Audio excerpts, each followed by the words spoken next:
అన్నిటికన్నా దుర్మార్గం ఏంటంటే ఎన్నెల్లి రామకృష్ణారెడ్డి మంచోడు, సౌమ్యుడు.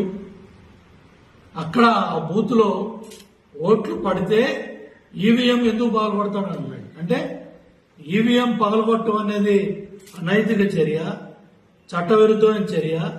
ఎన్నికల ఏదైతే ఈవీఎం పగలగొట్టింది సమర్థించే విధంగా జగన్ రెడ్డి ఈ రోజు మాట్లాడింది. దీని మీద కూడా క్రిమినల్ చర్యలు తీసుకోవాల్సిన అవసరం ఉంది. దీని మీద కూడా ఇవాళ ఈవీఎంలు పగలగొట్టింది సమర్థిస్తా కూడా మాట్లాడింది కూడా కేసు పెట్టాల్సిన పరిస్థితులు ఇవాళ జగన్మోహన్ రెడ్డి తెచ్చుకున్నాడు.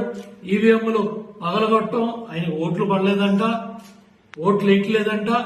అందుకని ఈవీఎం పగలగొట్టాల్సిన పరిస్థితి వచ్చిందని ఇవాళ జగన్ రెడ్డి ఈవీఎంలు పగలగొట్టిన పిన్నెల్ని సమర్థిస్తూ మాట్లాడుతున్నాడంటే ఎంత తెగసాడు రాజకీయాల్లో అర్థమవుతా ఉంది.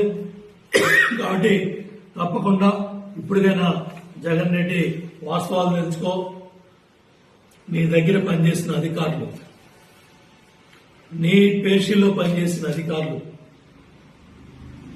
మీ ప్రభుత్వంలో సలహాదారులుగా పనిచేసిన అధికారులు, వాళ్ళ సిబ్బంది, ఆ రోజుల్లో పనిచేసిన సిబ్బంది, డాక్యుమెంట్లు కావచ్చు,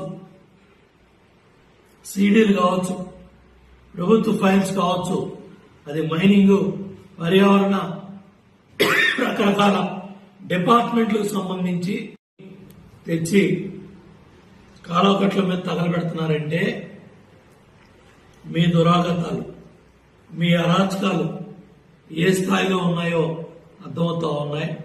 ఎన్నికల ఫలితాలు రాకముందే ఇంటెలిజెన్స్ కార్యాలయంలో ఆ రోజు పోలీస్ అధికారులు, మీతో అడ్డగాగిన ఐపీఎస్ అధికారులు, మన ఐజీలు, డీసీ స్థాయి అధికారులు ఆ రోజు సిఐడి ఫైల్స్ తగలబెట్టారు. ఈరోజు రాత్రి మీ దగ్గర పనిచేసిన అధికారుల తాలూకా సిబ్బంది మరి ప్రభుత్వ డాక్యుమెంట్స్ ని తగలబెడుతూ పోలీసులకు దొరికిన పరిస్థితులు ఉన్నాయి. కారు సిబ్బందిని కూడా రాత్రి పోలీసులు పట్టుకున్నారు. కాబట్టి వాళ్ళు రెడ్ బుక్ అని ఉలిక్కి పడతా ఉన్నావు. నువ్వు చేసిన అరాచకాలన్నీ కూడా మర్చిపోయావు. రోజువారీ విచారణ కూడా మంచి జరుగుతుందనే ఇవాళ ప్రజలు పెద్ద ఎత్తున మరి ఓటేసి కూటమి ప్రభుత్వానికి అధికారం ఇచ్చారు.